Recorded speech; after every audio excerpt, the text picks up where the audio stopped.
মাথা উঠাও। শুভ দুপুর। এই যে সোনাই বসে গেছে লাঞ্চ করতে, ওর টাইম হয়ে গিয়েছে খাবার। এই দেখো পাঁপড় ভাজা খাচ্ছে বসে বসে। আজকে দুপুরের লাঞ্চের মেনু, আজকে তো নিরামিষ মেনু। আজকে নিরামিষ মেনুতে কি কি করেছি দেখো।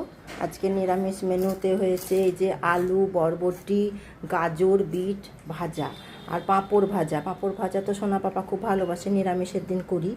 আর হয়েছে এই যে নারকোল দিয়ে মুগের ডাল করেছি। আর হয়েছে আলু আর বড়ার তরকারি। আর এটা হয়েছে আমের আচার। আমের আচার আমি বানিয়ে রেখেছি, যখন আম থাকে না এই সময় নিরামিষের দিন একটু খাই। সোনা পাপা মুখটা উঠাও। এই দেখো সব সময় মাথা নামিয়ে থাকবে, মাথাটা তোল, এদিকে মাথা উঠা।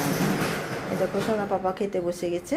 সোনা পাপাকে খাইয়ে দিয়ে, আজকে মনটা একদমই ভালো নাই, অনেক বেলায় ঘুম থেকে উঠেছে, রাতেও অনেক দেরিতে ঘুমিয়েছে। খাইয়ে দিই, আবার দুপুরে যদি ঘুমায় তো ঘুমাবে। আচ্ছা আসছি তাহলে, ওকে খাওয়াই গা।